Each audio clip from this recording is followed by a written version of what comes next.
بسم اللہ الرحمن الرحیم۔ پروگرام آج اسلام میں ہم آپ کو خوش آمدید کہتے ہیں۔ ناظرین، دور جدید میں جن اسکالرز نے مذاہب پر کام کیا ہے ان میں کیرن آرمسٹرانگ کا نام غالباً سب سے زیادہ ممتاز اور نمایاں ہے۔ اپنے تحقیقی اور غیر جانبدارانہ انداز کی بنا پر وہ دنیا بھر میں اور خاص کر مسلمانوں کے ہاں بے حد مقبول ہے۔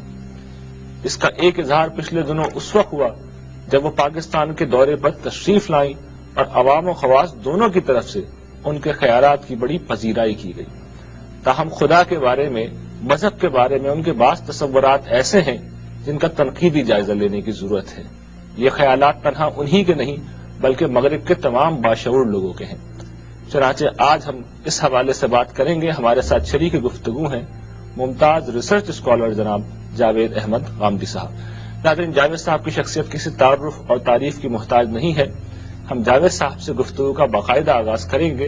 جاوید صاحب، کیرن آرمسٹرانگ صاحبہ نے اپنی کتاب ہسٹری آف گاڈ میں خدا کا جو تصور دیا ہے، اور جیسے کہ میں نے عرض کیا کہ وہ دیگر لوگوں کا بھی تصور ہے، وہ یہ ہے کہ خدا کسی خارجی حقیقت کا نام نہیں ہے بلکہ خدا کا تصور تاریخی عوامل کے تحت، سماجی عوامل کے تحت اور معاشی عوامل کے تحت پیدا ہوا ہے۔ اس کے بارے میں آپ اسلامی نقطہ نظر کو کس طرح بیان کریں گے؟ یہ کوئی نیا استدلال نہیں ہے، اس سے پہلے بھی ایک پورا نقطہ نظر اسی نوعیت کا بہت سے اہل علم پیش کرتے رہے ہیں، اور اسی کو انہوں نے اپنے خاص اسلوب میں اپنی اس کتاب میں بھی اور بعض دوسری کتابوں میں بھی بیان کر دیا ہے۔ میرے نزدیک یہ طریقے مطالعہ کی غلطی ہے۔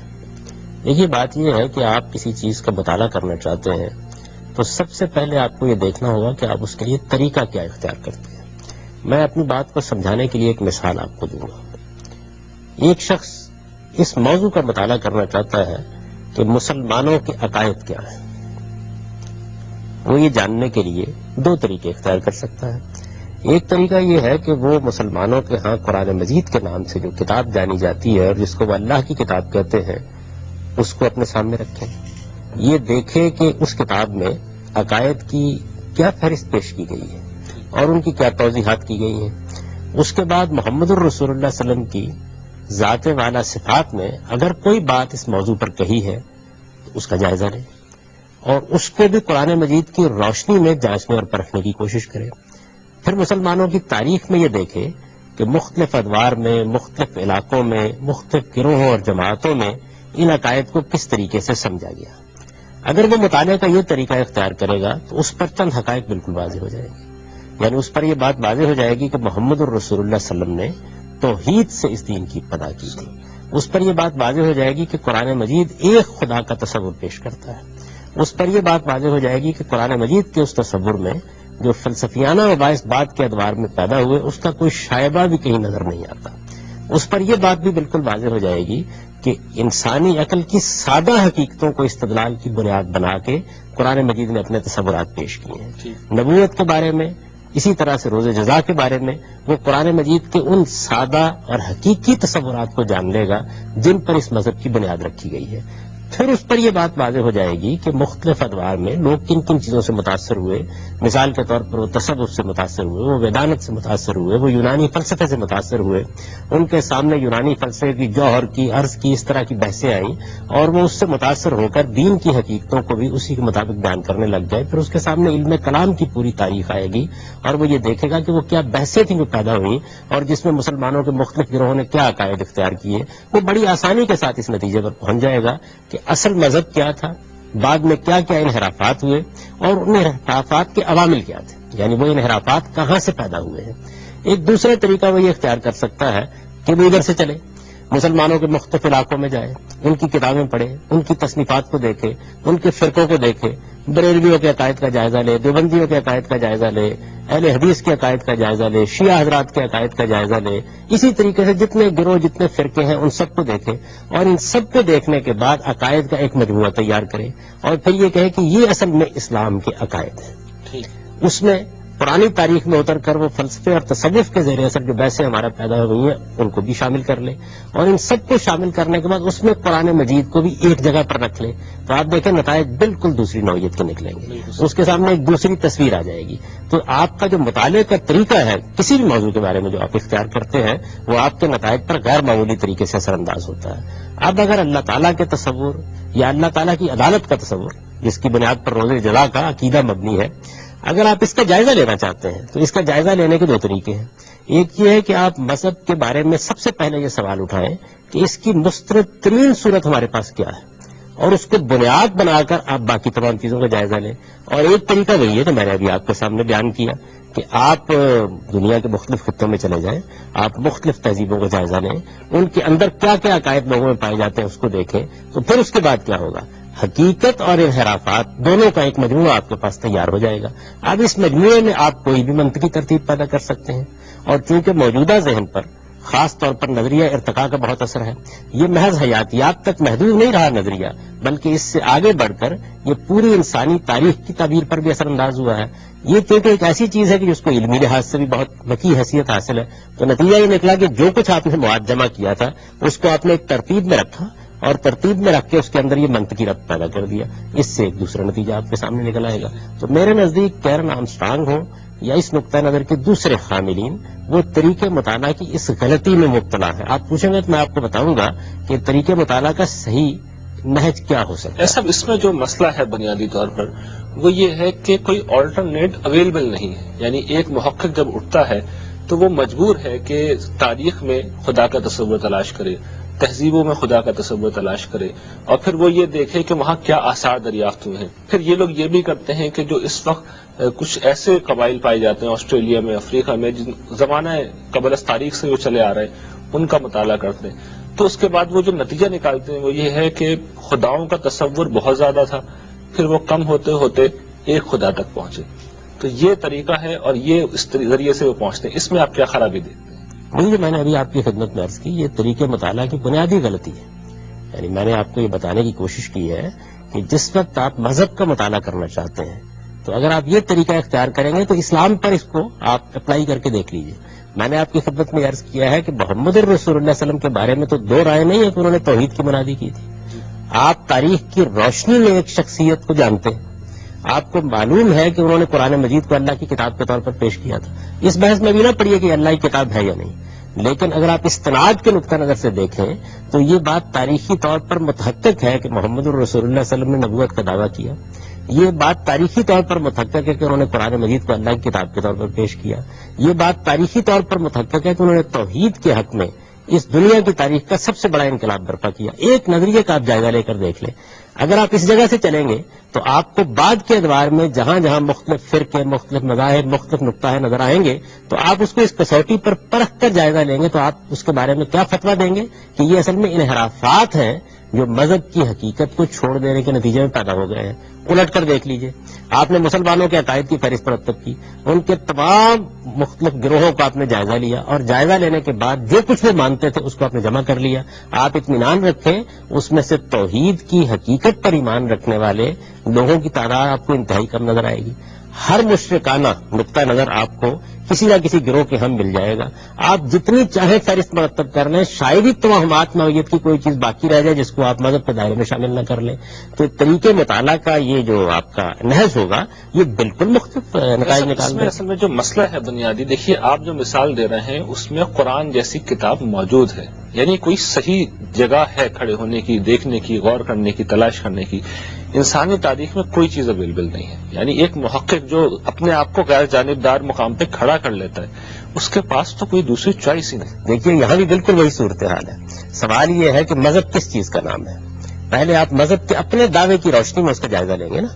مذہب کس چیز کا نام ہے؟ مذہب اس چیز کا نام ہے کہ یہ کوئی ایک شخص کھڑا ہو کے کہے کہ مجھ پر آسمان سے وحی آئی ہے، میں نے خدا سے یہ تعلیم پائی ہے اور میں اس کو خدائی تعلیم کی حیثیت سے پیش کر رہا ہوں۔ یہی چیز ہوگی نا، ورنہ تو ایک فلسفہ ہے۔ یعنی آپ نے اس دنیا کا جائزہ لیا، اس دنیا کا جائزہ لینے کے بعد آپ نے یہ فیصلہ دیا کہ یہ دنیا ارتقاء کے اصول پر قائم ہوئی ہے۔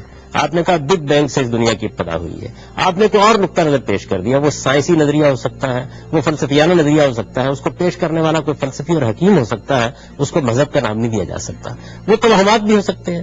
جب آپ مذہب کا لفظ استعمال کرتے ہیں تو اس کا مطلب یہ ہے کہ جو کچھ آپ بیان کر رہے ہیں آپ اس کی اوریجن ڈیوائن پیش کرتے ہیں، آپ کہتے ہیں کہ یہ وہ چیز ہے، وہ کوئی آدمی کہتا ہے جی یہ اوتار ہے جس کے پاس آئی ہے، کوئی یہ کہتا ہے کہ یہ الہام ہو گیا ہے اس کو، کوئی یہ کہتا ہے کہ یہ نبوت کے نتیجے میں ملی ہے۔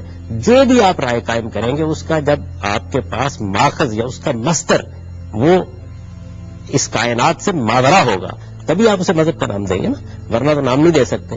اب سوال یہ ہے کہ اس دنیا کی تاریخ میں اس دعوے کے ساتھ جو کچھ پیش کیا گیا ہے، ابھی میں اس پر گفتگو نہیں کر رہا کہ اس نے صحیح کیا اور غلط کیا ہے، اس دعوے کے ساتھ جو کچھ پیش کیا گیا ہے اس میں مستند ترین چیز کون سی ہے، وہ کون سی چیز ہے جس کے بارے میں آپ پورے یقین اور اطمینان کے ساتھ کہہ سکتے ہیں کہ جس نے اس کو پیش کیا ہے، جس طرح پیش کیا ہے اسی صورت میں یہ ہمارے پاس موجود ہے، تاریخ کی روشنی میں ہے، یعنی آپ مطالعہ کرنے جا رہے ہیں تو یہ کون سی چیز ہے؟ قرآن۔ جواب آپ کو ایک ہی ملے گا، وہ یہ کہ قرآن مجید ہے۔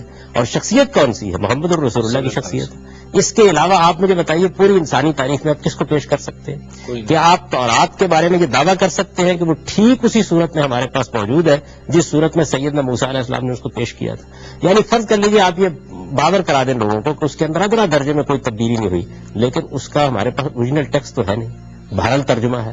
آپ قرآن مجید کے ترجموں کو دیکھ لیجئے، اس کے بارے میں بھی آپ کو معلوم ہو جاتا ہے کہ اس پہ کتنی غلطیاں ہو جاتی ہیں بسا اوقات، کیونکہ انسان کا فہم اس میں شامل ہو جاتا ہے۔ آپ اس کو پیش نہیں کر سکتے۔ آپ انجیل کو اس حیثیت سے پیش کر سکتے ہیں، آپ بائبل میں جو ہسٹری بیان ہوئی ہے اس کو اس حیثیت سے پیش کر سکتے ہیں، آپ اپنے ہاں کی روایتوں کو اس حیثیت سے پیش کر سکتے ہیں۔ دنیا کے اندر صرف قرآن مجید اور محمد الرسول اللہ کی شخصیت ہے جو تاریخی لحاظ سے مستند ترین شخصیت ہے، تاریخی لحاظ سے مستند ترین۔ جیسا مسئلہ یہی ہے کہ رسول اللہ صلی اللہ علیہ وسلم کی شخصیت 1400 سال پہلے منصہ شہود پہ آئی ہے، خدا کا تصور اس سے پہلے بھی ہے، نبوت کے دعوے دار اس سے پہلے بھی ہیں، یعنی ہمارے لیے تو سچے نبی ہیں، کتابیں بھی سچی ہیں، وہ سب پہلے سے موجود ہیں۔ ایک محقق اس پیٹرن پہ کام نہیں کرتا، وہ تو دیکھے گا کہ بائبل میں کیا ہے، وہ یہ دیکھے گا کہ اس زمانے کے معاشرے میں مذہب کے نام پہ کیا کچھ ہو رہا ہے۔ یعنی گریک میتھولوجی تو موجود تھی نا، ہندوستان کی دیومالا تو موجود تھی، ایک محقق اس سے صرف نظر کر کے براہ راست محمد صلی اللہ علیہ وسلم تک کیوں آئے گا؟ میں صرف نظر کرنے کے لیے کہی نہیں، میں تو یہ کہہ رہا ہوں کہ سب سے پہلے اسے یہ متعین کرنا چاہیے کہ مذہب کی حیثیت سے جس شخص کی طرف نسبت دے کے وہ بات پیش کی جا رہی ہے تاریخی استناد کس چیز کو حاصل ہے، پہلے یہ فیصلہ کرنا پڑے گا نا اسے۔ یعنی میں یہاں یہ بات نہیں بیان کر رہا کہ وہ قرآن کو خدا کی کتاب مان لے، میں صرف یہ کہہ رہا ہوں کہ مذہبی حیثیت سے جو کچھ پیش کیا گیا ہے اس میں استناد کا درجہ کس چیز کو حاصل ہے؟ صرف ایک کتاب کو حاصل ہے، وہ قرآن مجید، اور صرف ایک شخصیت کو حاصل ہے، وہ محمد الرسول اللہ صلی اللہ علیہ وسلم۔ یہ بات وہ نہیں ہے کہ اس کا تعلق کسی مذہب کو ماننے والے یا نہ ماننے والے سے ہے۔ علم کی دنیا میں جب آپ یہ فیصلہ کریں گے کہ جتنے بھی مذہبی رہنما ہوئے ہیں وہ گوتم بدھ ہو سکتے ہیں، وہ کنفیوشس ہو سکتے ہیں، وہ سیدنا مسیح علیہ السلام ہو سکتے ہیں، وہ سیدنا موسیٰ علیہ السلام ہو سکتے ہیں، وہ سیدنا ابراہیم علیہ السلام ہو سکتے ہیں، جن کے ناموں سے ہم واقف ہیں۔ یعنی ان میں سے کسی بھی شخصیت کی تعلیمات کے بارے میں استناد کا درجہ کیا کسی چیز کو حاصل ہے؟ یعنی آپ اس درجے میں بات کر سکتے ہیں کھڑے ہو کے کہ اس کا ہر فرق وہی ہے جو سیدنا ابراہیم علیہ السلام نے پیش کیا تھا، اس کا ہر فرق وہی ہے جو گوتم بدھ نے پیش کیا تھا۔ آپ کسی ایک چیز کے بارے میں بھی نہیں کہہ سکتے۔ زرتشت کی تعلیمات کے جو مجموعے ہمارے ساتھ پاس موجود ہیں ان کے بارے میں نہیں کہہ سکتے۔ آپ ویدوں کے جو مجموعے موجود ہیں ان کے بارے میں اس طرح کا دعویٰ نہیں کر سکتے۔ آپ ہندو مت کے اندر جتنی اس طرح کی چیزیں ان میں کسی چیز کے بارے میں اس طرح کے تاریخی استناد کا دعویٰ کر کے دنیا میں کھڑے نہیں ہو سکتے۔ یہ حیثیت صرف اور صرف محمد الرسول اللہ کو حاصل ہے اور قرآن مجید کو حاصل ہے۔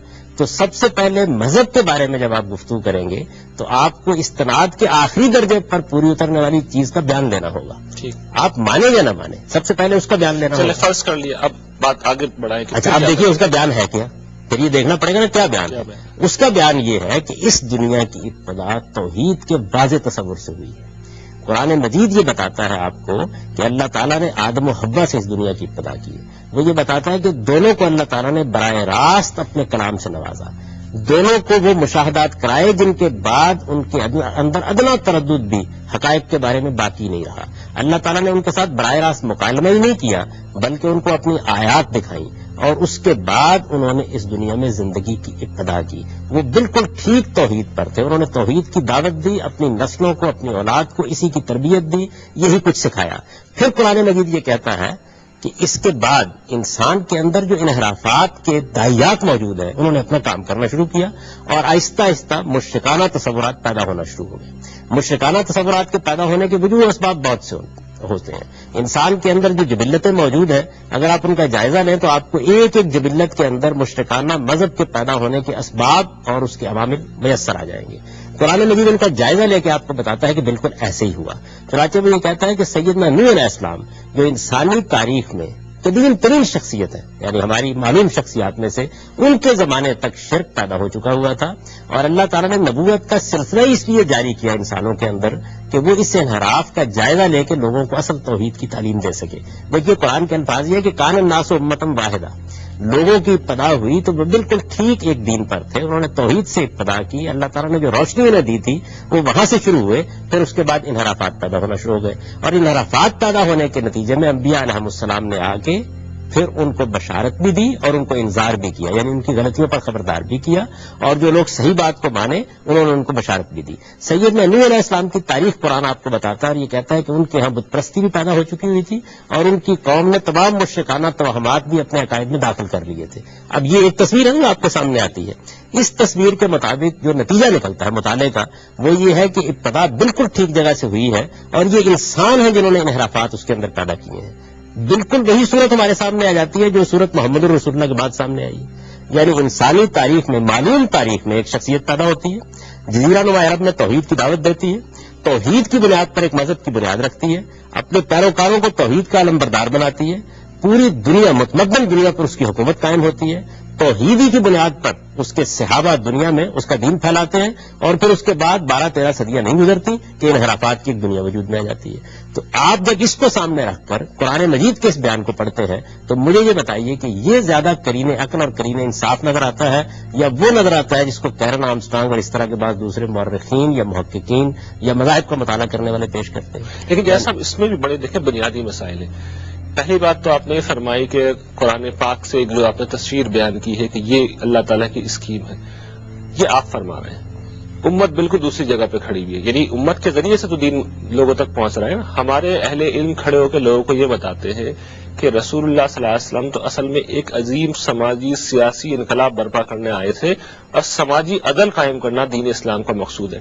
ٹھیک یہی بات کیرن آرمسٹرانگ نے جو اپنی کتاب رسول اللہ صلی اللہ علیہ وسلم کے بارے میں لکھی ہے اس نے بھی یہی بات بیان کر دی. وہ بھی یہ کہتی ہے بڑے صالح آدمی تھے, بڑے اچھے آدمی تھے, حالات سے متاثر ہو گئے, انہوں نے اپنے ایک انسپائریشنل تجربے کو وہی سمجھا, اس کو پھر ایک پورے سسٹم میں ڈیولپ کر کے انہوں نے پیش کر دیا. تو ہمارے علماء بھی وہی بات کہہ رہے ہیں, کیرن آرمسٹرانگ بھی وہی بات کہہ رہی ہے. وہ کہتی ہے کہ ایک صالح آدمی تھے, ہم کہتے ہیں کہ نبی تھے. تو یہ تو ہمارے بیانات سے اس نے نتیجہ نکال لیا. دونوں جگہ طریقے مطالعہ کی وہی غلطی اگر آپ دیکھیں تو کام کر رہی ہے. یعنی ہمارے ہاں جو علماء ہیں, میں تمام علماء کی بات نہیں کر رہا, جس طرح آپ نے ایک عمومی ذکر کیا ہے اسی لحاظ سے عمومی ذکر کر رہا ہوں. ظاہر ہے کہ علماء کی مجالس میں اور علماء کی صفوں میں بہت اعلیٰ درجے کے لوگ بھی اور صحیح طریقے سے بات کرنے والے لوگ بھی موجود ہوتے ہیں, لیکن آپ عمومی لحاظ سے لے لیجئے تھوڑی دیر کے لیے. تو طریقے مطالعہ کی غلطی کیا ہے؟ آپ کے پاس آپ کا دین موجود ہے, آپ اس کو سمجھنے کے لیے کیا طریقہ اختیار کریں گے؟ میں اب اپنے علماء کی بات کر رہا ہوں. سمجھنے کے لیے صحیح طریقہ کیا ہوگا؟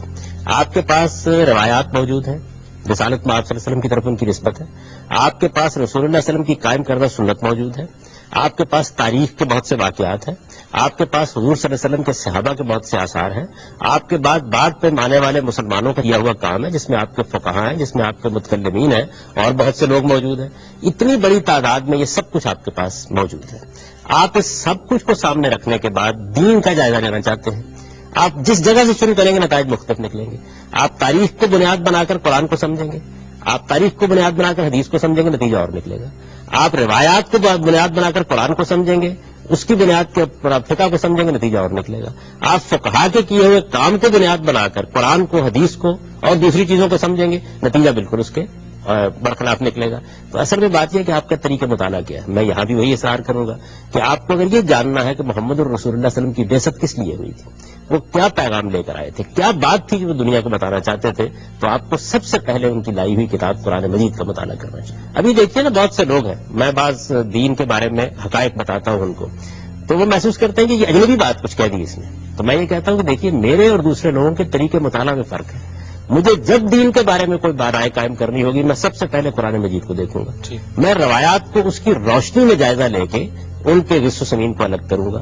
میں تاریخ کا جائزہ بھی جو رسالت میں آپ صلی اللہ علیہ وسلم کے زمانے کی تاریخ ہے، صحابہ کی تاریخ ہے، اس کو بھی قرآن کی روشنی میں دیکھوں گا.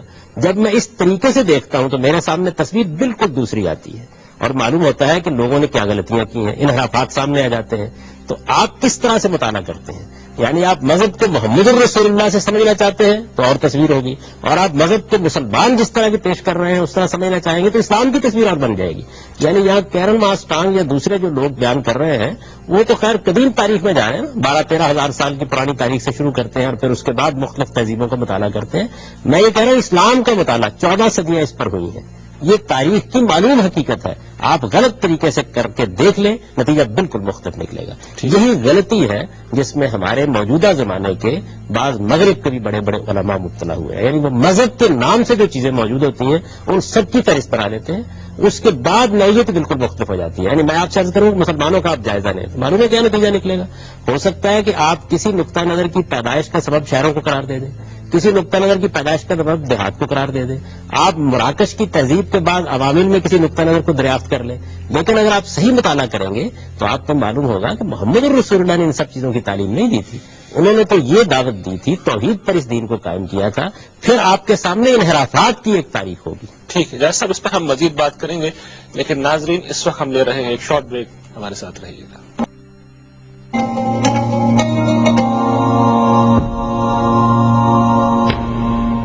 پروگرام میں ایک دفعہ پھر خوش آمدید. جج صاحب، ایک اور بات جو کیرن آرمسٹرانگ نے اپنی بعض کتابوں میں بیان کی ہے وہ یہ کہ خدا کا جو تصور ہے وہ خارج میں تو خیر اس طرح وہ متعین شکل میں نہیں مانتے، لیکن وہ کہتے ہیں کہ وہ ایک داخلی تجربہ ہے، وہ ایک داخلی اندرونی ایکسپیرینس ہے جو انسانوں کو ہوتا ہے اور وہ انسان کی فطرت میں، نیچر میں موجود ہے. اس نقطہ نظر کی اسلام میں کیا اہمیت ہے؟ اللہ تعالیٰ خود یہ بات بتاتے ہیں کہ میں نے 2 چیزوں کا شعور انسان کے اندر اس کی تخلیق کے پہلے دن سے رکھ دیا ہے. ایک اللہ تعالیٰ کی معرفت، ظاہر ہے کہ اس کی تفصیلات تو انسان پر بعد میں واضح ہوتی ہے، لیکن یہ احساس کہ ایک میرا خالق ہونا چاہیے. اس کا حال تو یہ ہے کہ جیسے ممتا کو ایک بچہ جبلی طور پر پہچانتا ہے، بالکل اسی طریقے سے ہم ذات خداوندی کے تصور کو جبلی طور پر سمجھتے اور پہچانتے ہیں.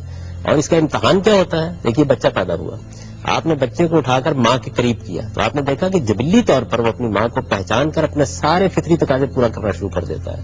بالکل یہی معاملہ انسان کا ہے. یعنی یہ ہو سکتا ہے کہ اس کو خدا کا تعارف نہ کرایا جائے تو وہ اپنے اندر پیاس محسوس کرے لیکن اس کو نام نہ دے سکے. لیکن جیسے ہی آپ اللہ تعالیٰ کا تعارف اس سے کراتے ہیں یا اللہ تعالیٰ کی عدالت کا تصور اس کے سامنے پیش کرتے ہیں کہ ایک دن وہ عدالت لگنے والی ہے، ان دونوں چیزوں کے معاملے میں وہ فوری طور پر لپکتا ہے اور معلوم ہوتا ہے کہ جیسے اس کے ایک ایک روح نے تسکین پا لی ہے، یعنی اس کا پورا وجود اس سے مطمئن ہو جاتا ہے.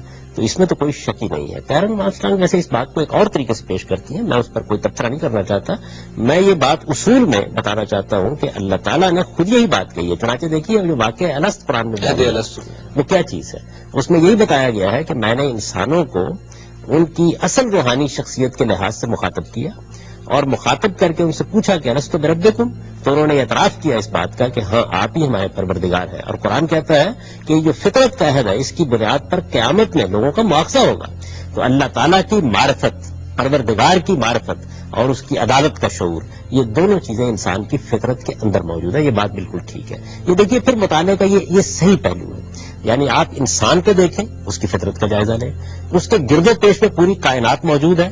اس کائنات سے متعلق بہت سے سوالات پیدا ہوتے ہیں. انسان کا وجود خود بہت سے سوالات پیدا کرتا ہے. آپ ان سوالات کو ایک عقلی تقاضے کی حیثیت سے دیکھیں کہ وہ کیا تقاضا کر رہے ہیں. اس کے بعد پہ اگلا قدم آپ رکھتے ہیں اور وہ یہ کہ انبیاء علیہ السلام کی تاریخ کو دیکھتے ہیں.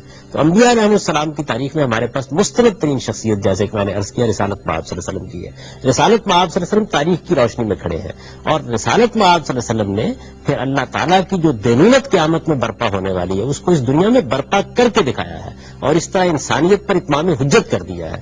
جب آپ قرآن کی حقانیت کے بارے میں قطعی دلائل سے مطمئن ہو جاتے ہیں تو آپ مجبور ہوتے ہیں کہ پھر اپنے مطالعے کا رخ بدلیں، قرآن کو مرکز اور محور بنائیں اور اس کی روشنی میں پھر پوری تاریخ کا مطالعہ کریں. تو تاریخ کا مطالعہ جب آپ اس کی روشنی میں کرتے ہیں تو اس کا بھی ایک نتیجہ نکلتا ہے اور وہ نتیجہ وہی ہے جس کو میں نے اس سے پہلے بیان کر دیا. مجھے یہ بتائیے کہ اس نتیجے پر کیا اعتراض ہوتا ہے.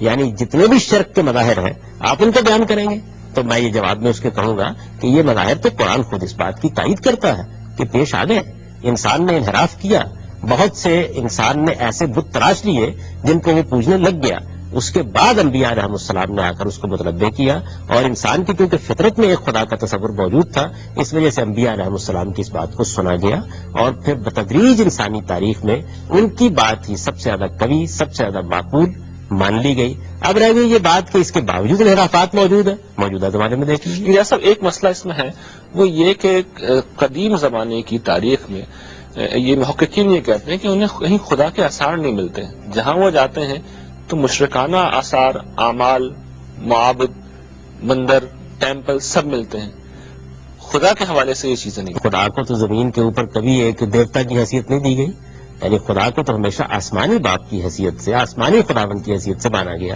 اور یہ ظاہر بات ہے کہ ایک تجریدی تصور ہے، اس کے اندر آپ کے ذہن اور آپ کے فکر میں جو کچھ موجود ہے یہ کسی اس طرح کے آثار میں کیسے بدلے گا؟ آپ یہ دیکھیے کہ ہمارے ہاں تو تاریخ ہمیں یہ بتاتی ہے کہ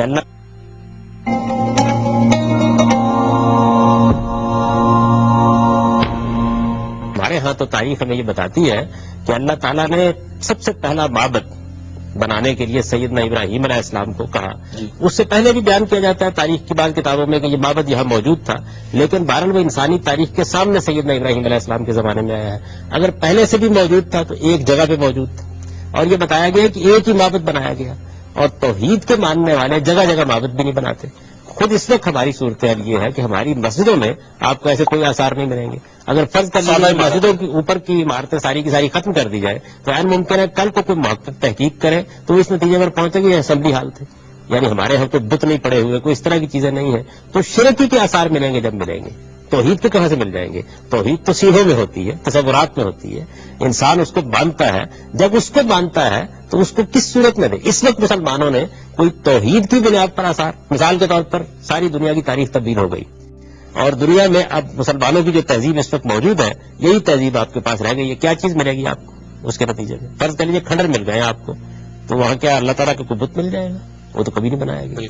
تو توحید کے آثار مل ہی نہیں سکتے۔ توحید کے آثار آپ کو انسان کے سینے میں ملیں گے، توحید کے آثار آپ کو الہامی کتابوں میں ملیں گے۔ چنانچہ دیکھ لیجئے کہ الہامی کتابوں میں تورات کس طرح سے توحید کی بنادی کرتی ہے، زبور کیسے توحید کی بنادی کرتی ہے، انجیل کیسے توحید کی بنادی کرتی ہے۔ جیسا انہی کتابوں میں یہ مسئلہ بھی پایا جاتا ہے کہ وہ حضرت اسحاق سے، حضرت یعقوب سے کشتی بھی لڑ رہے اللہ تعالیٰ، اور حضرت ابراہیم کے پاس چل کے بھی آ رہے ہیں، تو یہ بھی وہ بات کہتی ہے کہ خدا کا تصور ارتقا پذیر ہوا ہے۔ یہاں تک دیکھیے وہی میں جو طریقے مطالعہ کی غلطی کہہ رہا ہوں کہ دو چیزوں کو مخلوط کر دیا گیا ہے، ملا دیا گیا ہے دونوں کو۔ ایک ہے الہامی صحائف اور دوسرے ہے بائبل ہسٹری۔ اب بائبل ہسٹری تو بالکل ایسے ہی ہے جیسے مسلمانوں کی تاریخ ہے، تو آپ مسلمانوں کی تاریخ میں طرح طرح کے توہمات پائیں گے، طرح طرح کے عقائد پائیں گے۔ مجھے اجازت دیجیے تو میں آج مسلمانوں کے عقائد کا جائزہ لے کے آپ کو بتا سکتا ہوں کہ وہ کون سے مشرکانہ توہمات ہیں جو قدیم تہذیبوں میں پائے جاتے تھے مسلمانوں میں نہیں پائے جاتے سب۔ تو ہمارے پاس جو بائبل ہے یہ اصل میں صرف الہامی صحائف کا مجموعہ نہیں ہے، اس میں بائبل ہسٹری بھی ہے، یعنی تاریخ ہے، وہ ظاہر ہے کہ انسانوں نے لکھی ہے۔ جب انسان تاریخ لکھتے ہیں تو اس میں قصے بھی ہوں گے، اس میں کہانیاں بھی ہوں گی، اس میں طرح طرح کی ایسی چیزیں بھی ہوں گی کہ جن کو عقل باور ہی نہیں کرتی کسی طریقے سے۔ لیکن مجھے یہ بتائیے کیا یہ بات تورات میں بیان ہوئی ہے؟ تورات تو کتاب استثناء ہے۔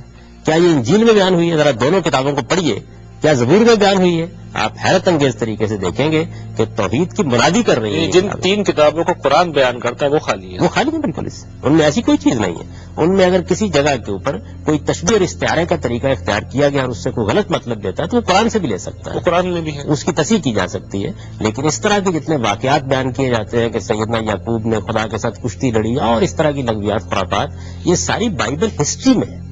اور یہ تو میں آپ سے پہلے عرض کر رہا ہوں کہ اگر آپ مطالعے کا یہ طریقہ اختیار کریں گے کہ مسلمان کیا مانتے ہیں، اس کی بنیاد پر آپ مذہب کی تعبیر کریں۔ ہندوستان میں دیکھیے بہت سے محققین نے یہ لکھا ہے کہ انہوں نے جب اسلام کی دعوت پیش کی تو بعض ہندوؤں نے کہا کہ آپ ہمیں کیا نئی بات کہہ رہے ہیں، جس طرح ہمارے ہاں یہ جلوس نکلتا ہے ایسے آپ کے تازیے کا جلوس نکل جاتا ہے، جس طریقے سے ہمارے ہاں مندروں میں جا کر لوگ پرستش کرتے ہیں آپ بھی مزاروں پر جا کر یہی کچھ کرتے ہیں۔ تو اب یہاں بھی کیا ہو رہا ہے؟ یہاں بھی یہ ہو رہا ہے کہ مسلمانوں کے ہاں جو مختلف انحرافات پیدا ہو چکے ہیں ان انحرافات کا مجموعہ آپ سامنے رکھتے ہیں اور اس سے مذہب کو بیان کرنا چاہتے ہیں۔ تو مذہب کو اگر آپ سمجھنا چاہتے ہیں صحیح طریقے سے تو صورتحال بالکل مختلف ہوگی۔ یہ طریقے مطالعہ کی غلطی معمولی غلطی نہیں ہوتی، آپ کسی چیز میں اس کو اختیار کر کے دیکھ لیں، نتائج غلط نکلیں گے۔ مثلا آپ پاکستان میں یہ مطالعہ کرنا چاہتے ہیں کہ یہاں انتخابات کے لیے کیا قانون ہے. اس کا طریقہ یہ کہ سب سے پہلے آئین کو دیکھیے، پھر اس کے بعد اس کے تحت بننے والے قوانین کو دیکھیے، پھر جا کے انتخابات کے عمل کا جائزہ لیجیے. صحیح طریقہ ہوگا. اب ایک آدمی پاکستان میں آیا، باہر کا صحافی تھا، اس نے پاکستان میں انتخابات ہوتے دیکھے، وہ سکردو میں گیا، اس نے دیکھا کہ سکردو کے لوگوں کے ہاں تو انتخاب نہیں ہو رہا. اس نے اس سے یہ نتیجہ نکالا کہ اصل میں سکردو کے لوگوں کو یہاں ووٹ دینے کا حق ہی نہیں دیا گیا. اگر وہ صحیح طریقے سے غور کرتا اور یہ دیکھتا کہ پاکستان کا آئین کیا کہتا ہے، قانون کیا کہتا ہے، تو اسے معلوم ہوتا کہ وہاں برفباری ہو رہی تھی، اس وجہ سے وہاں انتخابات نہیں ہو رہے تھے. تو ایک ہی مطالعہ آپ کو اگر آپ نے طریقہ غلط اختیار کیا ہے تو غلط نتیجے تک لے جاتا ہے. تو میرے نزدیک یہ جتنی بھی آپ نے گفتگو کی ہے یا یہ محققین کرتے ہیں، یہ سب کی سب اصل میں طریقے مطالعہ کی اس غلطی پر مبنی ہے. جب لوگ کیا مانتے ہیں، یعنی ان کے ہاں مذہب کی کیا تصویر ہے، اس سے مذہب کو سمجھنے کی کوشش کی جائے گی تو آپ لازماً غلط نتائج تک پہنچیں. اس کی وجہ یہ ہے کہ لوگوں کے بارے میں یہ ثابت ہو چکا ہے. میں نے اس کی دیکھیے بالکل قریبی آپ کو دلیل دی ہے کہ محمد الرسول اللہ کے توحید کی مرادی کرنے کے بارے میں تو دو رائے نہیں ہو سکتی، لیکن اگر کوئی آدمی محمد الرسول اللہ کے دین کو قرآن سے سمجھنے کی بجائے مسلمانوں سے سمجھنا چاہے گا تو صورتحال کیا ہو جائے گی. ٹھیک ہے. اچھا جیسا جو ایک سبب ہے خدا کے اس تصور کا، وہ یہ ہے کہ لوگوں کا کہنا یہ ہے، محققین کا، مغربی محققین کا، کہ کائنات کی توجہ کرنا ضروری ہے. انسان یہاں پہ کیوں ہے اس کی توجہ کرنا بڑی ضروری ہے. تو پہلے زمانے میں لوگ خدا سے یہ ضرورت پوری کرتے تھے، جدید زمانے کے لوگ جو ہیں ارتقاء کے نظریے سے یہ ضرورت پوری کرتے ہیں. تو ارتقاء کے نظریے کو اب تو ہمارے یہاں چینلز کے ذریعے سے ہر دوسرے پروگرام میں مانی ہوئی حقیقت کے طور پہ پیش کیا جاتا ہے. بچاتا ہوں اس پہ بھی آپ ذرا روشنی ڈالیے. ہرگز کوئی مانی ہوئی حقیقت نہیں ہے، بلکہ اتنا مواد سامنے آ گیا ہے جو بجائے خود سائنسی طور پر بھی اس کو چیلنج کر رہا ہے. حیاتیات کے ماہرین نے، عصریات کے ماہرین نے اب جو نئی تحقیقات ہمارے سامنے رکھی ہیں ان میں سے کسی سے بھی اس نظریے کی تائید نہیں ہوتی. جتنی توقعات قائم کی گئی تھی کہ یہ چیز مل جائے گی، وہ چیز مل جائے گی، درمیان کی کڑیاں دریافت ہو جائیں گی، سب نقش برآب ثابت ہوئی ہیں. اور یہ بالکل واضح ہو گیا ہے، بلکہ اس کے برعکس شواہد مل گئے ہیں کہ اس کی کوئی علمی یا سائنسی بنیادیں تلاش نہیں کی جا سکتی ہیں. ابھی تک محض اس کو ایک قیاس کی حیثیت حاصل ہے. اس پر جو تنقیدات موجودہ زمانے میں ہوئی ہیں ان کا بھی لوگوں کو مطالعہ کرنا چاہیے. بہت سی چیزیں ایسی ہوتی ہیں جو عام طور پر عقائد بن چکی ہوتی ہیں، اور یہ میں آپ سے عرض کروں کہ عقائد صرف مذہب میں نہیں ہوتے، یہ سائنس میں بھی ہوتے ہیں، یہ سوشل سائنسز میں بھی ہوتے ہیں، ہر جگہ ہوتے ہیں. اور انسان پر اس کا بڑا استیلا اور غلبہ ہو جاتا ہے. کچھ دیر کے بعد معلوم ہوتا ہے کہ ان کی کوئی حقیقت نہیں تھی. تو ارتقاء کے نظریے کو تھوڑی دیر کے لیے آپ مان لیں، پورے کے پورے نظریے کو مان لیں، اس سے خدا کے تصور کی کیسے نفی ہو گئی. یعنی یہ تو صرف یہ معلوم ہو گیا کہ خدا نے اس کائنات کو تخلیق کرنے کے لیے اسکیم کیا اختیار کی، طریقہ کیا اختیار کیا. آخر اس دنیا میں بچہ پیدا ہو رہا ہے، اس کے لیے اللہ تعالیٰ نے کیا طریقہ اختیار کیا. ایک قطرہ آب ہے جو ملاپ کے عمل کے میں گزرتا ہے، ایک فیکٹری ہے جو انسان کے اندر لگا دی گئی ہے، اس میں وہ پروسیس ہوتا ہے، مختلف مراحل سے گزر جانے کے بعد وہ جیتا جاگتا انسان بن جاتا ہے. تو یہاں بھی اللہ تعالیٰ نے یہ طریقہ تو اختیار نہیں کیا کہ ایک وقت میں ایک انسان آسمان سے اتار دیا ہو. یہ بھی ایک ارتقائی عمل ہے، 9-10 مہینے میں مکمل ہوتا ہے. تو اس ارتقائی عمل سے کیا اس کے خالق کی نفی ہو جاتی ہے؟ سوال یہ ہے کہ ارتقاء ہی کو مان لیجئے، لیکن اس ارتقاء کو اتنی تنظیم کس نے دے دی، اتنی مقصدیت کس نے دے دی، اتنی اتھا معنویت کس نے دے دی، اس کو ان غیر معمولی رائج تک کس نے پہنچا دیا؟ یہ سوالات تو اسی جگہ باقی ہیں. کیا یہ ارتقاء اس نوعیت کا ہوا ہے کہ اس کے اندر کوئی معنویت نہیں، کوئی حکمت نہیں، کوئی نظم نہیں، کوئی ترتیب نہیں؟ اس کے اندر تو بڑی شان ہے، حیرت انگیز معنویت ہے، اتھا معنویت ہے. یہ تو ذہن اور قلب کو گرفت میں لے لیتی ہے. کائنات کے اندر جو کچھ وجود پذیر ہوا ہے، کیا آپ کے خیال کے مطابق یہ کوئی انلٹپ عمل ہے؟ کیا یہ ایسا ہوا ہے کہ مادے کا ایک ڈھیر ہے جو مختلف صورتیں اختیار کرتا چلا جا رہا ہے؟ یہی وہ استدلال ہے جو برٹن رسل نے بھی مانا ہے کہ واحد جو استدلال ہے وہ یہی ہے کہ نظم پایا جاتا ہے. یہ ایک چیز ہے، یعنی یوں نہیں ہے کہ یہ واحد استدلال ہے، یہ ایک پہلو ہے جس کی طرف میں توجہ دلا رہا ہوں. یعنی میرے نزدیک تو مذہب کا جو اپنا مقدمہ ہے وہ اس وقت زیر بحث نہیں ہے، ورنہ میں آپ سے عرض کرتا کہ وجدان اس کی تائید کرتا ہے، تاریخی تواتر اس کی تائید کرتا ہے، انبیاء اس کی تصدیق کرتے ہیں. پھر اس کے بعد اس کے حق میں تجرباتی شہادت محمد الرسول اللہ نے فراہم کر دی. یعنی تجرباتی شہادت بالکل اسی طرح جس طرح ایک سائنسدان ایک نظریہ پیش کرتا ہے اور اس کے بعد لیبارٹری ٹیسٹ کے ذریعے سے آپ کے سامنے اس کی تجرباتی شہادت پیش کر دیتا ہے. یہ ایک تفصیل طلب موضوع ہے، اس کی کسی وقت وضاحت کی جا سکتی ہے کہ یہ کیسے فراہم کی ہے. تو ارتقاء کا نظریہ ایک نظریہ ہے، اور نظریات کے بارے میں کبھی اس مقام پر نہیں پہنچنا چاہیے کہ اس کی بنیاد پر آپ اتنے بڑے بڑے فیصلے کرنے لگ جائیں. یعنی خدا کا تصور، خدا کی عدالت کا تصور، یہ میرے ضمیر کا تقاضا ہے، یہ میرے وجود کا تقاضا ہے، یہ میری عقل کا تقاضا ہے. اس کے بغیر میں 2 لمحوں کے لیے زندہ نہیں رہ سکتا. میں اس کو اگر نہیں مانتا ہوں تو کائنات اندھیر ہو جاتی ہے. وہ جو قرآن مجید نے ایک بہت خوبصورت تمثیل بیان کی ہے کہ اللہ نور السماوات والارض، یعنی خدا کا تصور تو زمین و آسمان کی روشنی ہے. آپ اس روشنی سے مجھے محروم کر دیتے ہیں تو اس کے بعد تاریکی اور تیرگی کے سوا کوئی چیز باقی نہیں رہتی. اس وجہ سے یہ آسان معاملہ نہیں ہے، لیکن ظاہر ہے کہ اس وقت موضوع ان استدلالات کو بیان کرنے کا نہیں، میں صرف اس طریقے مطالعہ کی غلطی واضح کر رہا ہوں. جیسا اہل مذہب پہ بھی پھر وہ لوگ کاؤنٹر اٹیک کرتے ہیں، وہ کہتے ہیں کہ یہ بتائیے کہ مذہبی لوگ جو ہیں خدا کی بات کرتے ہیں تو یہ بتائیں کہ پھر خدا کو کس نے پیدا کیا. یہ سوال کا بھی جواب نہیں دیا جا سکتا. یہ سوال ہی بالکل بے معنی ہے. اس کی وجہ یہ ہے کہ اس دنیا کے بارے میں یہ سوال اس لیے پیدا ہوتا ہے کہ یہ دنیا مخلوق ہے، نظر آ رہا ہے کہ بنی ہوئی ہے، یہ اپنی توجیہ کرنے سے قاصر ہے، اس وجہ سے سوال پیدا ہوتا ہے. یہ دیکھیے میرے سامنے ایک میز پڑی ہوئی ہے، یہ میز اپنے وجود سے یہ سوال پیدا کر رہی ہے کہ اس کو کسی نے بنایا ہے، اس وجہ سے میں اس کا کارپینٹر تلاش کرتا ہوں. اگر فرض کر لیجیے اسی جگہ لکڑی کی گیلی پڑی ہوئی ہوتی تب بھی یہ سوال میرے ذہن میں پیدا ہوتا، ہرگز پیدا ہوتا. پھر ایک دوسرا سوال تو پیدا ہو جاتا، لیکن کسی کارپینٹر کو میں تلاش کرنے کے لیے نہ جاتا. تو اصل میں چیز کا مطالعہ سوال پیدا کرتا ہے. مذہب کا مقدمہ یہ نہیں ہے کہ ہر چیز کا ایک خالق ہونا چاہیے. مذہب کا مقدمہ یہ ہے کہ اگر کوئی چیز اپنے وجود سے یہ ثابت کر رہی ہے کہ وہ مخلوق ہے تو پھر اس کا خالق ہونا چاہیے. کائنات کا معاملہ یہ ہے، میرے وجود کا معاملہ یہ ہے کہ یہ اپنے وجود سے اس بات کو ثابت کرتے ہیں کہ یہ مخلوق ہے، بنے ہوئے ہیں، اس وجہ سے ہم اس کا خالق تلاش کرتے ہیں. اگر ذات خداوندی کو بھی آپ اس حیثیت سے ثابت کر دیں گے تو اس کا بھی خالق تلاش کیا جائے گا. لیکن قرآن مجید نے ہم کو بتایا ہے کہ جب آپ ذات خداوندی کی حقیقت سے واقف ہوں گے تو یہ بات آپ پر بالکل واضح ہو جائے گی کہ وہ آپ اپنی توجیہ ہے. اچھا جیسا صاحب، ایک مسئلہ جو مطالعہ کرنے والے شخص کے سامنے آتا ہے، یہ جو پس منظر سامنے آتا ہے، مثال کے طور پر برٹن رسل کا میں نام لوں گا، وہ غالباً سرخیل ہے اس قافلہ کا. اس نے جب یہ لکھی کہ وائی ناٹ اے کرسچن، اس کے لیکچرز کا مجموعہ ہے، اس کے پریفیس میں اس نے بیان کر دیا کہ مسئلہ کیا ہے. وہ آخری 2 لائنوں میں کہتا ہے کہ میں کیسے مان لوں کہ اتنی بڑی کائنات صرف اس لیے وجود میں آئی ہے کہ ہٹلر جیسے لوگ پیدا ہوں. انہیں سزا و جزا کا تصور مذاہب عالم میں نہیں ملتا سوائے اسلام کے، اور اسلام میں بھی ہم نے اس کو کہیں دور لے آ کے ڈال دیا. تو کیا یہ نقطہ نظر ٹھیک ہے؟ اگر آخرت کا تصور سامنے رہے تو پھر ہر چیز کی جسٹیفیکیشن ہو جاتی ہے، یعنی پرابلم آف ایول جسے کہتے ہیں فلسفے کی طرف. یہ بات یہ ہے کہ برٹن رسل کی بات پر تبصرہ کرنے کے لیے بہت وقت چاہیے، لیکن مجھے حیرت ہے اس بات میں کہ کہاں نہیں ملتا. سیدنا مسیح علیہ السلام کا آپ نے بیان بائبل میں پڑھا ہوگا، متی کی انجیل نکالی ہے اور اس میں پہاڑی کی آواز پڑھی ہے، سرمن آف دا ماؤنٹ. کہاں سے شروع ہوتا ہے پھر کہاں ختم ہوتا ہے؟ اس کا خاتمہ جزا الصلاح کے تصور پر ہوا. اس میں تو وہ یہ بیان کرتے ہیں وہ عمل ہے جس کی بنیاد پر تمہیں خدا کے سامنے جواب دہ ہونا ہے، اور ایک ایک چیز کو واضح کرتے ہیں. یہ تصور یہود کے یہاں موجود ہے، یہ تصور بائبل تو خالی ہے، تورات تو بالکل خالی ہے. میں آپ کو بائبل ہی بتا رہا ہوں، انجیل میں یہ بات بیان ہوئی ہے، اور ایسا نہیں کہ تورات اس سے خالی ہے. تورات اصل میں ایک دوسرے پہلو کو چونکہ بیان کر رہی ہے. کتاب کی نوعیت یہ ہے، اور بنی اسرائیل کے اس معاملے میں کوئی ابہام نہیں تھا، اس وجہ سے وہ زیر بحث نہیں آیا. انجیل میں تو سیدنا مسیح علیہ السلام نے اس کی بنیادی کی اور یہ بتایا ہے. تو دیکھنا یہ چاہیے کہ کسی کتاب کا موضوع کیا ہے. تورات کا موضوع قانون کا بیان ہے بنیادی طور پر، یعنی وہ قرآن کی طرح کی کتاب نہیں ہے. یہ پھر وہی دیکھیے طریقے مطالعہ کی غلطی ہوگی. آپ پہلے یہ طے تو کریں کہ آپ جو کتاب پڑھنے جا رہے ہیں اس کی نوعیت کیا ہے. قرآن مجید کی نوعیت بالکل الگ ہے، زبور کی بالکل الگ ہے، انجیل کی بالکل الگ ہے، تورات کی بالکل الگ ہے. تورات لا ہے، اس وجہ سے وہ عقائد کے مباحث کو چھیڑتی ہے.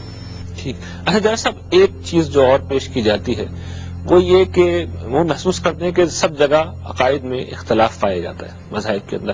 البتہ اخلاقیات وہ دیکھتے ہیں کہ کم و بیش ایک جیسی تعلیم ہے، تو وہ کہتے ہیں کہ اصل میں مذہب جو ہے وہ اخلاقیات کا نام ہے، اور اسی سے ہم اسی کو بنیاد بنا کر ایک عالمی مذہب بنا سکتے ہیں. یعنی کہ اس مذہب کے بارے میں جو انسانی مذہب ہے، فطری مذہب اس کا نام دیتے ہیں، اس کے بارے میں آپ کی کیا رائے ہے؟ دونوں باتیں انسان کی فطرت میں یکساں موجود ہے اور تمام مذاہب میں موجود ہے. تمام دنیا کے اندر اس کا تصور پایا جاتا ہے. ایک یہ کہ اس کائنات کا ایک خالق ہونا چاہیے. دیکھیے خالق کیا ہے، اس کی ذات کیا ہے، اس کی صفات کیا ہے، اس کے سنن کیا ہے، ان تفصیلات میں اختلاف ہوتا ہے. یہی صورتحال خدا کی عدالت کے بارے میں ہے. یعنی ایک دن ایک روز جزا برپا ہونا چاہیے، اللہ تعالیٰ کو اپنا عادلانہ فیصلہ سنانا چاہیے. اس کا تصور بھی سب جگہ موجود ہے، اس کی تفصیلات میں اختلاف ہو جاتا ہے. اب اس کے بعد رہ جاتے ہیں آپ کے خیر و شر کے تصورات. تو خیر و شر کے تصورات کی نوعیت بھی یہی ہے کہ وہ اپنی بنیاد میں موجود ہے، ان کی تفصیلات کیا ہوں گی، آپ اطلاعات میں کیا کریں گے، ان کی اپلیکیشن کے کیا نتائج نکلیں گے، ان میں پھر اختلافات موجود ہوتے ہیں. تو یہاں بھی آپ قدر مشترک میں جاتے ہیں، وہاں بھی آپ قدر مشترک میں جاتے ہیں.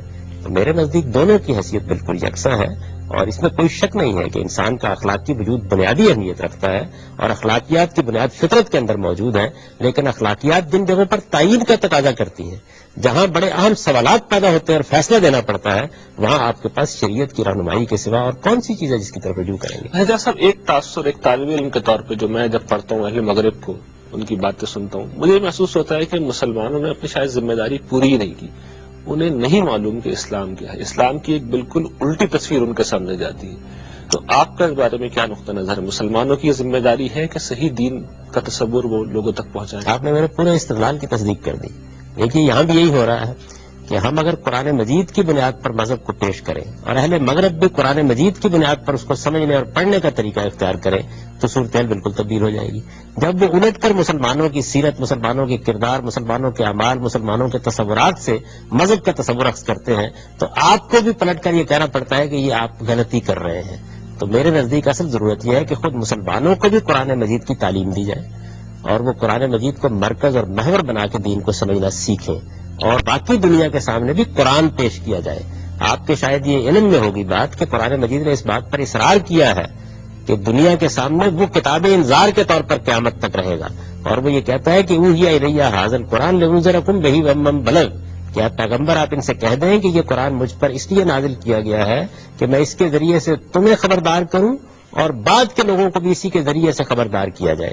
تو قرآن کو انذار کی، دعوت کی کتاب بنائیے اور دنیا کے سامنے پیش کیجیے، اور پھر اس کے بعد دیکھیے کہ دنیا اسلام کو کس طریقے سے. جیسا وقت اب ہمارے پاس کم ہے، میں چاہتا ہوں ایک آخری سوال آپ سے کر لوں. کیرن آرمسٹرانگ کی جو سب سے بڑی خوبی میں نے ان کی ساری کتابوں کا مطالعہ کر کے دیکھی ہے، اور بعض دیگر بڑے مغربی مفکرین کا، وہ اکثر اوقات بڑے غیر جانبدار رہتے ہیں. ان کے بارے میں تو مسلمان بھی مانتے ہیں کہ بڑی غیر جانبدار رہی ہیں. ہم اپنے ہاں دیکھتے ہیں کہ مذہبی روایات میں غیر جانبدار رہنا، ہر طرح کے تعصبات سے اپنے آپ کو اوپر اٹھا کے رکھنا، یہ کوئی چیز ہی نہیں ہے. یعنی اگر میں جس فرقے کا ہوں، جس مسلک کا ہوں، مجھے اسی کی بات ماننی ہے اور اسی پہ اپنی تحقیق کی بنیاد رکھنی ہے. تو مذہب کے اندر تعصبات سے اوپر اٹھ کر معاملہ کرنے کی کیا اہمیت ہے؟ یہ بات یہ ہے کہ مذہب ہی نے سب سے بڑھ کر یہ تعلیم دی ہے کہ آپ تعصبات سے بالا تر ہو کر معاملہ کریں. آپ حیران ہوں گے کہ قرآن مجید آپ کے سامنے مختلف مذاہب کا نام لے کر سورہ بقرہ میں اور سورہ مائدہ میں یہ کہتا ہے کہ کسی مذہب سے آپ کی وابستگی آپ کے لیے نجات کا باعث نہیں بنے گی، بلکہ اس کا ایک معیار ہے. سب مذہب والوں کو اسی پر پرکھا جائے گا. اس سے بڑھ کر غیر جانبداری کی بات کیا ہو سکتی ہے؟ اس سے آگے دیکھیے، سورہ قصص میں قرآن مجید یہ کہتا ہے کہ اے پیغمبر آپ ان کو یہ کہیں کہ میں تو تمہارے سامنے قرآن اور تورات کو پیش کر رہا ہوں، تم اگر اس سے زیادہ کوئی ہدایت کی کتاب لے آؤ اور کوئی اور تعلیم لے آؤ جو اس سے زیادہ مجھے ہدایت دینے والی ہو تو اتبع ہوں، میں اس کی پیروی کر لوں گا. اس غیر متعصبانہ مقام پر کھڑے ہو کر قرآن اپنی دعوت پیش کرتا ہے. لیکن جب قرآن کو بنیاد بنائے بغیر آپ لوگوں کے تصورات کی بنیاد پر بات کریں گے تو پھر آپ انحرافات پر مبنی ایک نیا مذہب وجود میں لائیں گے اور اس کو اسلام کی حیثیت سے پیش کریں گے. اصل دین اجنبی ہو جاتا ہے تھوڑے عرصے کے بعد. اسی کو شاید رسالت میں آپ صلی اللہ علیہ وسلم نے بیان کیا تھا کہ یہ اسلام اجنبیت میں شروع ہوا، بدل اسلام و غریبہ سیعود و غریبہ. تھوڑے دن نہیں ہوگا کہ یہ پھر اجنبی ہو جائے گا، فطوبی للغرباء. تو ان اجنبیوں کے لیے اللہ تعالیٰ کی برکتیں ہوں کہ جو فساد کے زمانے میں اصل دین لوگوں کے سامنے پیش کریں گے. اصل دین کیا ہے؟ اللہ کی کتاب اور پیغمبر کیا حکم. اس خوبصورت میسج کے ساتھ جاوید صاحب میں آپ کا شکریہ ادا کروں گا.